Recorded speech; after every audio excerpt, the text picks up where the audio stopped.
télévision la bino pour la info la journal la peuple merci la fidélité peut confiance pour continuer à koda nango le journal na bino to fond la journal na justice pour la koyebisa bino que président ya cour constitutionnelle Dieudonné Kamuleta azalaki réélu pour la deuxième mandat élection salemaki kitoko mokola mardi 8 juillet bolanda ba détail elongo na héritier Mapindeli. Magistrat Dieudonné Kamuleta Badibanga azalaki réélu mardi 8 juillet 2025 lokola président ya cour constitutionnelle ya République démocratique du Congo pour na mandat ya mibale ya 3 ans.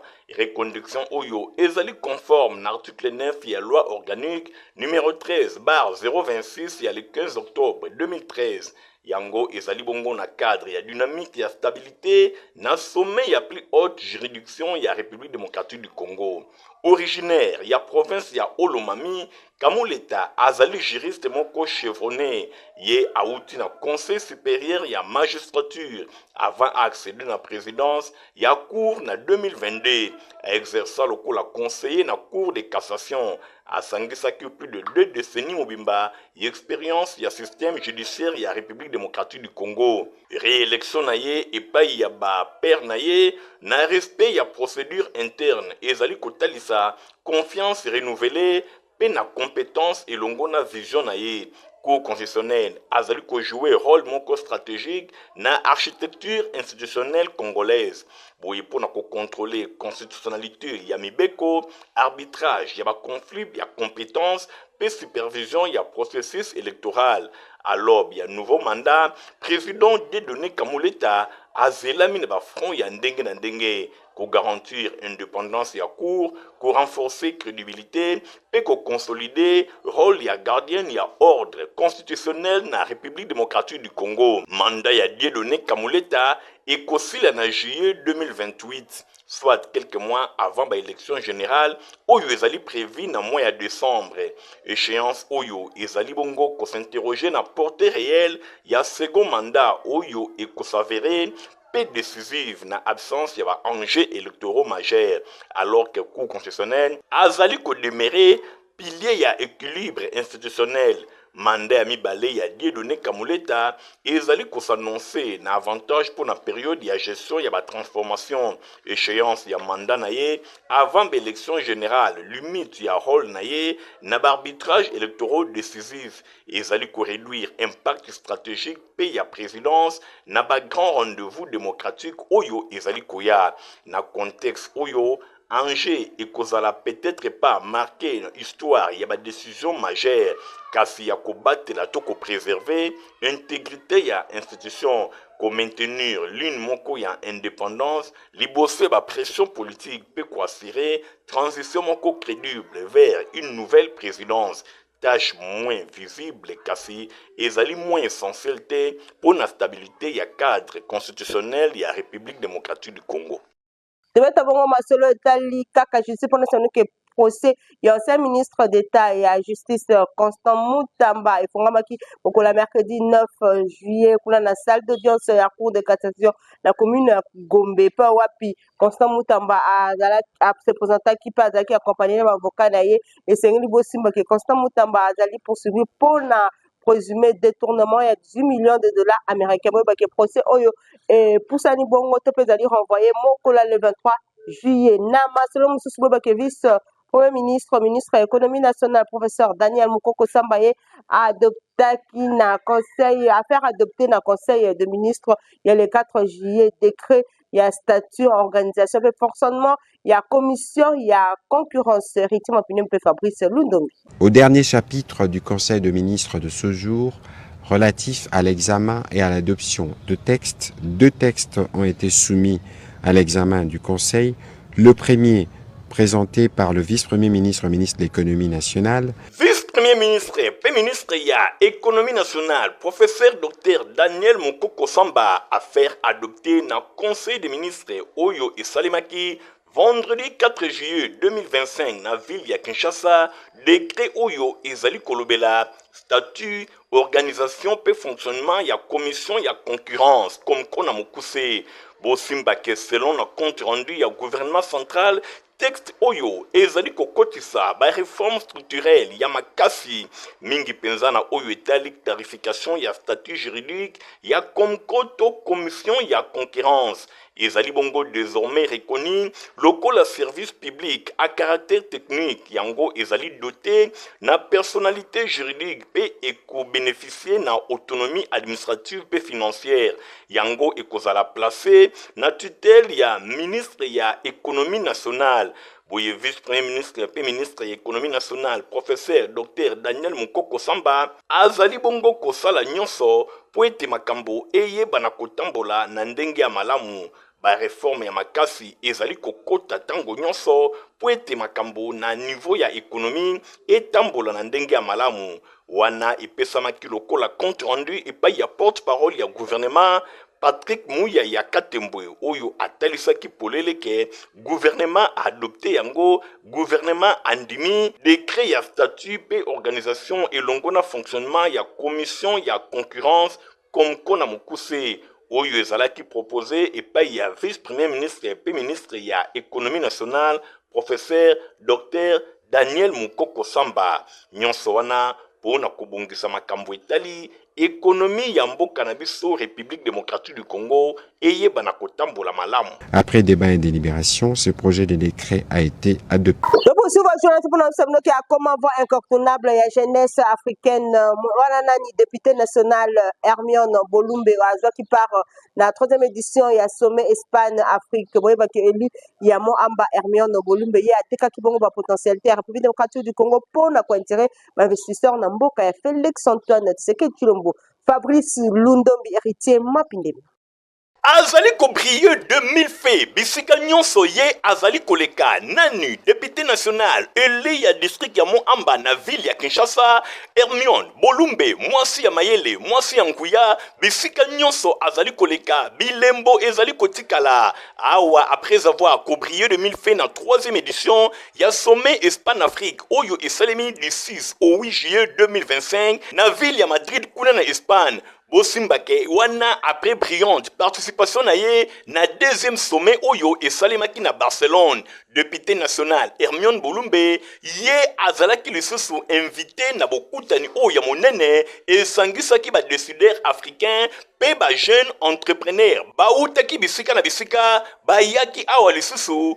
po na compte ya sommet oyo esalemaki nyonso wana po na kovendre image to ba potentialité oyo République démocratique du Congo azana yango pe ko attirer ba investisseurs bayeba na koya ebele jeunesse africaine au cœur de la coopération Espagne-Afrique wana ezalaki thème oyo ezalaki choisi na panel oyo député national Hermione Bolumbe a se retrouvaki epai wapi a apportaki contribution na ye na ndenge ya kosakana te po na député national Hermione Bolumbe alobi ba jeune to bilenge bazali ba acteur moko ya makasi po na oyo etali changement esengeli kopesa bango ba clé. L'Afrique est jeune, mais ce ne sont pas les jeunes qui prennent les décisions, bien que l'Afrique est constituée en majorité d'une population jeune, mais les jeunes ne sont pas inclus. C'est ça la bonne question.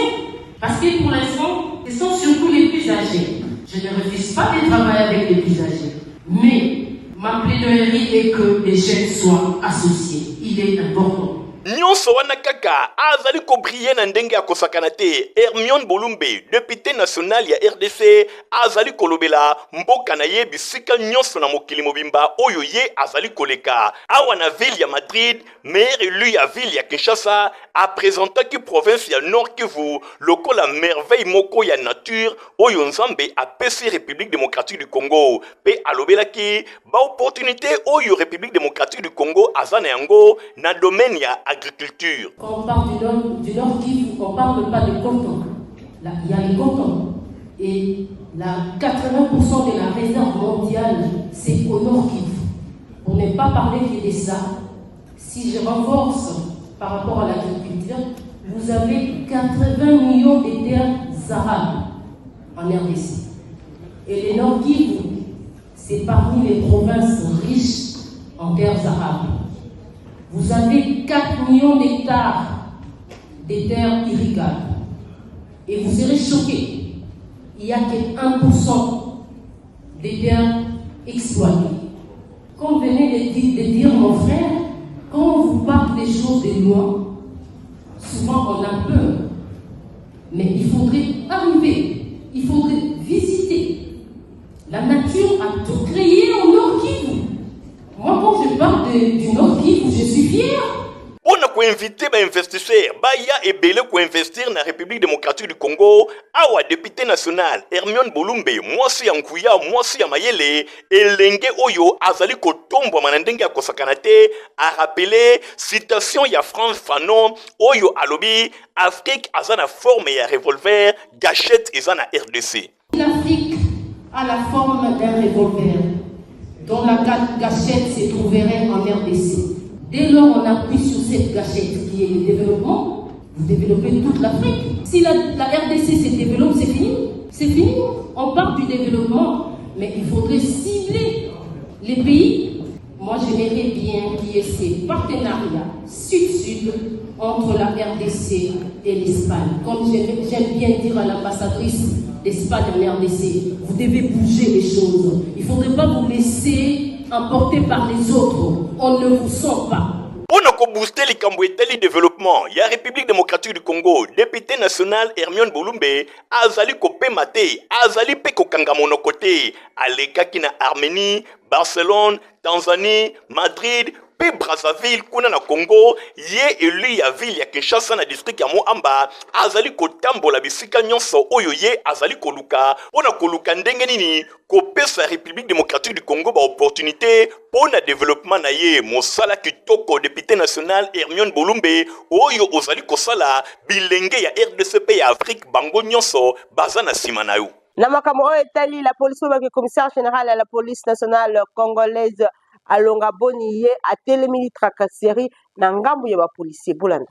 Na pesi longonya na ba congolais oyo ba meseli ko filmer ko tindela biso elongi na yo tango za ko senga mbongo bimisa mbongo za na poche wana bimisa yango tozomona peto yebisi na commissaire provincial soki tozui yo wana kende na ndolo kende govana kuna atambula moko atambula mibale ndenge kaka juge ko sepela pesa yo apesi yo mais lokola tosi toyebisami toteyami bayeba kosala makambo wana lisusu soki tomoni yo ndolo pe awa lokola ezali na intention ya république mobimba nazali koyebisa na bakongolais banso bayeba lingi kimia bafilmaka ngonga nyonso makambo mabe ma police soki bazali kosala tracasser epai ya bana ya moto kobotola moto kotobola ba pneu kobotola ba carte kolongola ba plaque ba filmer moto wana ata asali contravention mais oyo osali ezali infraction destruction méchante ba usager de la route basalaka contravention mais tango yo ki olongoli plaque oki otoboli pneu obotoli moto on est commis tracasserie ezali contravention te ezali infraction violence et voie de fait ou destruction méchante et aucun kosamba kuna zambi tolembi na masolo etali complexe scolaire Mopemba qui promotion salama kitoko mokola vendredi 4 juillet la présence ya yemoko promoteur na ngo Rodrigue Mbungu la dit la ndorité mapini mapisi no ba détail.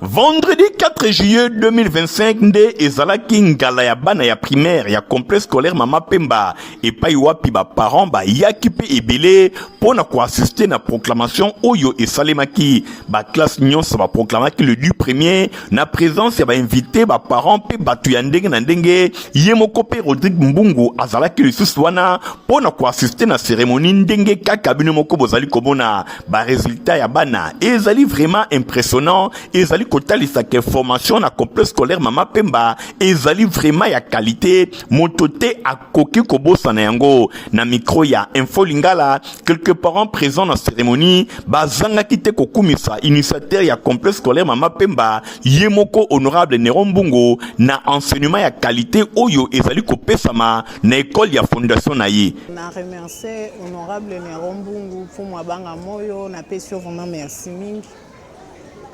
Soki bomoni na pesi moi nanga cadeau parce que naza vraiment esengo makasi. Moi nanga banda première awa. Chilelo akomi 5e. Moi nanga tanga ka kitoko, akoma ka kitoko. Vraiment naza esengo makasi. Honorable Nerombungu musalo zosa na kisensu na banga moyo nde fumu banga moyo umela. Ya papa na ngai. Mikolo na yo eza vraiment mulai vino ekozala mokuse te par rapport ya makambo yo zosaela biso po lelo bana na biso bazozwa vie kombo na yo ekotikala kosila te pe ekosuka te pona bana na biso en plus na remercier lisusu promoteur Rodrigue Ngungu musala ozosala kende vraiment na parmi ya ba jeunes yo vraiment mutu na yo ezosala vraiment félicitations merci beaucoup ngai ezali d'abord moi nangai abimi 4e sur 10 premiers alors dans un second makas présent yango tozo senga na ba parents oyo ndo batindi bana awate o eza complexe scolaire en Pemba eza école oyo pesa formation vraiment ya malamu ya makasi to tinda bana na biso awa parce que tozana oyo toyebi mokili mobimba mfumu abanga moyo Nerombungu yende vraiment visionnaire il y a école oyo elongo na promoteur Rodrigue Mbungu donc ensemble vraiment ba sungi vraiment commune qui sont makasi alors bino parents boya ensemble toko sabana na biso parce que vraiment formation ezapenda 5 sur 5 sengo makasi po bana nga nyonso tu batanga ka awa depuis babanda na babima kaka toujours les premiers formation dans ma classe en école à Nerombungu nangwana nazana sengo na bengi ba pare belé o bana bango bazana bandako batinda bango awa et pas fumu ya banga moyo Nerombungu awa il y a une bonne formation pour la promoteur Rodrigue en tout cas alors ça musala kitoko nzambe apambola e abakisele mikolo mingi po te bana biso baza awa akadre bango ka malamu. Baparents nyonso ya commune ya Kisenso, district ya Moamba, ville ya Kinshasa pe bongo na bongo, bobengami kokende kokomisa bana na bino na complexe scolaire Mama Pemba 1 oyo ba porte fungwami déjà pour na année scolaire 2025-2026. Yango ezwami na avenue Bantandu numéro 44 na quartier Bikanga na commune ya Kisenso, pe complexe scolaire Mama Pemba D na avenue Mwanga numéro 11 quartier de la Paix toujours na commune ya Kisenso. Baparents bokende déjà.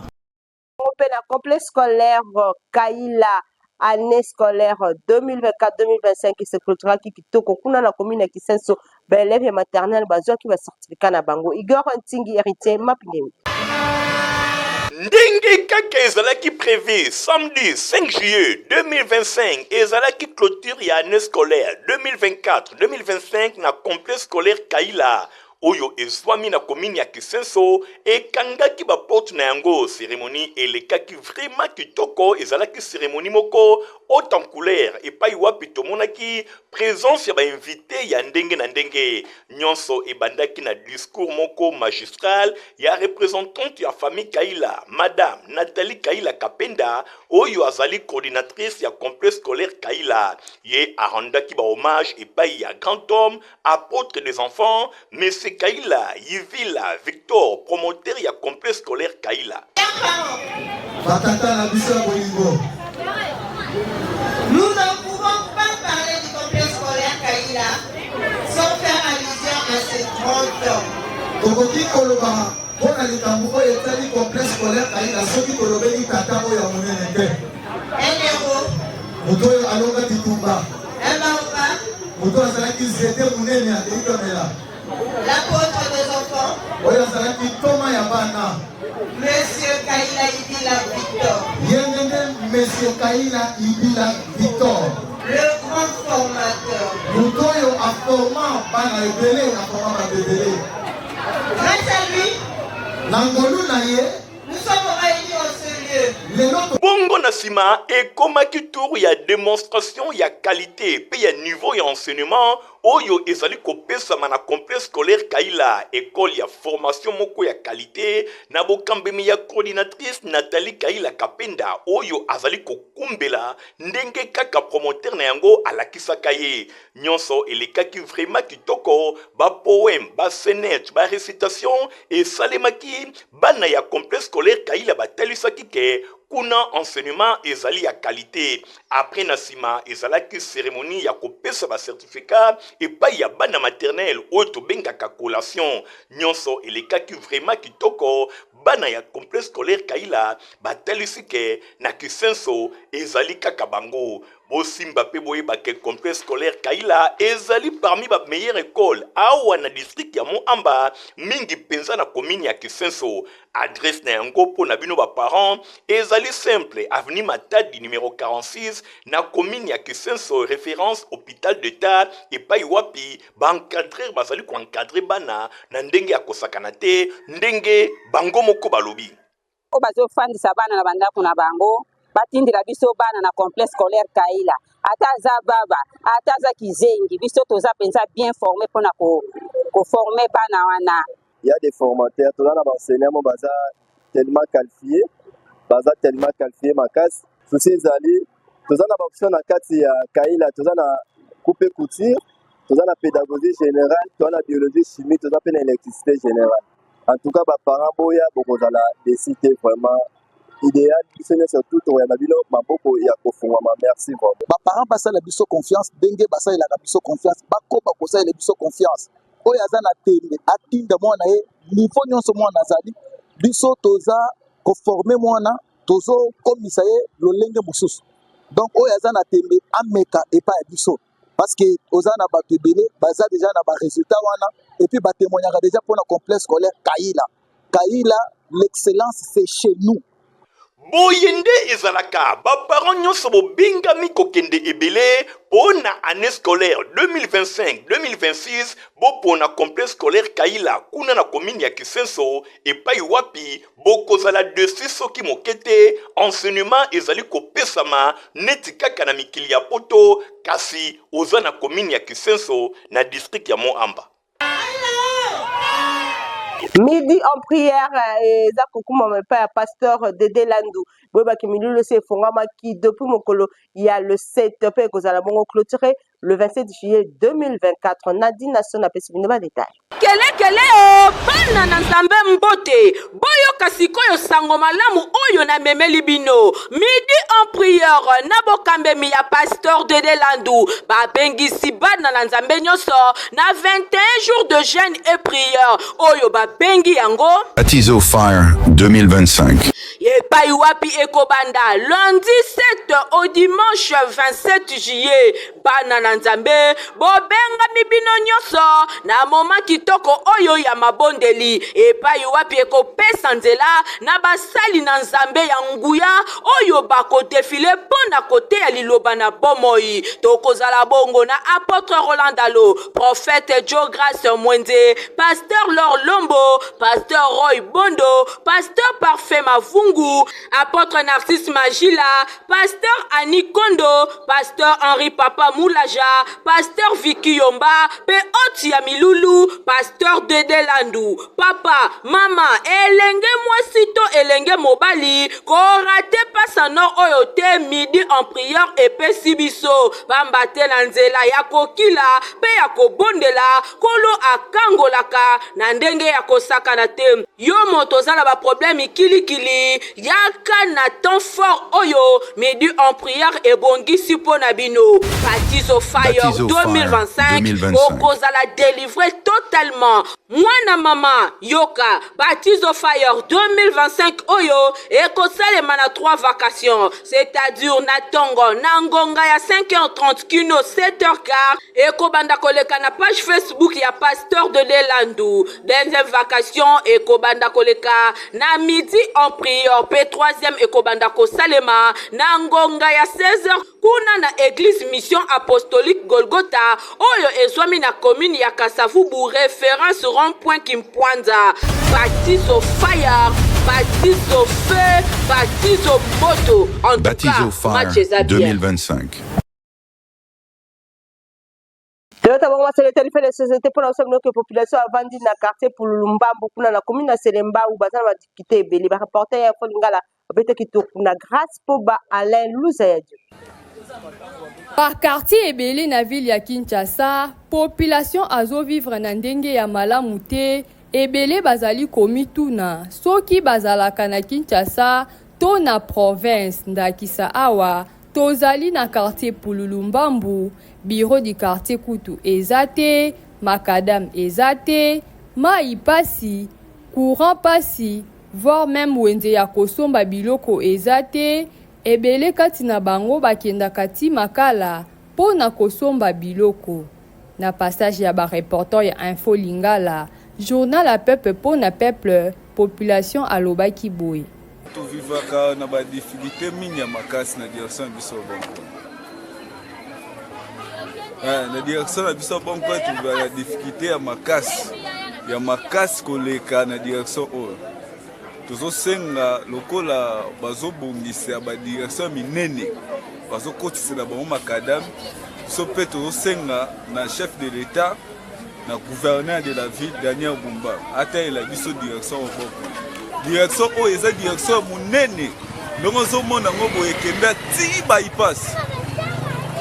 ti bypass soki basali biso ngo pende ekoti makadam ekozala na esengo moko ya makasi koleka oyo tozosenga na bakonzi nde baraisonne badirection mosusu nde tomoni bacommune mosusu bazosala baya kosalela biso mpe direction nze tofabrika yango te tala okola quartier Pululumbambu toa na wenze te avant tosala wenze na quartier oyo tobimaka so toke rond-point tobimi wenza makala biso na wenza makala toza musika na Selemba una wenze kuna toza musika yango nomonaka mwa ide kaka bamama batiamo bamesa pembeni batekaka aider population awa na direction ya bon coin na quartier Pululumbambu afutaka tike na bango afutaka tike yango tozosenga susu batongelela biso marché moko oyo ekoki kokamba quartier nyonso population ya Pululumbambu so bakreele biso wenze omona bamama na coin baozala su te nde baoteka boye mpo makima ya wenze na quartier oyo eza te.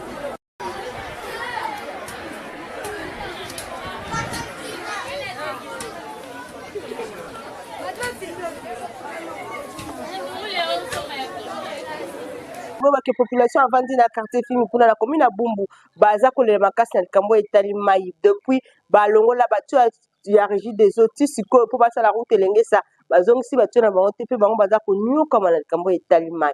Alain Louzayadjo Michoma bas en plein 21e siècle eza na bakwa misusu ya ville ya Kinshasa na capitale ya République démocratique du Congo babosana bango bambula ebele na makambo etali mai. Kaya quartier Sakombi na Mayenge na commune ya Kimbateke esengeli kosimba ke basalelaka kaka ba mai ya libulu to pe mai ya forage yango esungaka population ya coin wana pona certains besoins ménagers. Esengeli kotelisa pe ke ezali manque ya volonté ya ko résoudre ba problème oyo ya première nécessité. Na yango vie sociale ya quartier Sakombi pe Mayenge eza malamu te esengeli ba autorité batala vraiment kana bango po vi baza komene eza pasi pe mawa. Penda ezo pena ba pompe ezate ba pompe eza pena kuna na se côté ya pont kuna mais biso koto to mela mai mabulu donc mai moko kaka ya bongo kaka to ka mai mabulu bana bazomela kaka bongo emsubo chekis donc ça peut permettre te année 2024 pena président sala biso pela quelque chose à cause biso pompe da quartier au ça cause biso to sepela makasi ba condition to usina na 2023 au to na 2024 to na posa développement ekota. De la même manière bazana problème ya o etali mai to constater lisusu pe absence ya ba câble de transmission de l'électricité na ba kwa ya quartier Mayenge pe Sakombi. Tengina ba konza mboka en principe mboka batu bazali peuple azonyo kwama ba bongisila biso makambo etali courant po ekoma lelo courant epeli lobi courant ezate en défaut bokoya ko courant retard ba 23h courant ye okepte pe bokola la ka bongo sans courant abokonjamboka batala biso likambo ya courant oyo. Population ezo se plaindre na insécurité ou ezo se battre plein à cause ya manque d'électricité yango ezo favoriser ba criminalité. Poto malonga pona bala mineza potiva pipo nkolo ko melango pisa ka santé ya kitoko pe énergie. Protivap encore et toujours. Oyo mama bituna tuna aye bakate tirero apesa mwana ye bire. Ebe na santé kitoko boye. Olesaka nini? Aliaka Protivap. Soka ba mama nyonso batimbe ya Protivap poto kitoko pona ba bébé pro. Mama ye, soma ye. Mwana na ngai, depuis abanda kolia, akoli boye. Aliaka kaka Protivap. Protivap, protéine, vitamine, énergie. Azama yele na classe, abelaka te, alimbaka te. Ba maman, félicitations à vos poneribana. Protivap, facile à digérer et nourrissant. Ezana, protéines, vitamines et énergie. Hey, bébé na yo kitoko, ninyo esaka. Ba ba ingakango, santé kitoko nzoto makasi. Matemi disa, mama ndetsa mwana. Sukana mbimbi, oye sukana mbimbi. Protivap, pro bébé pro.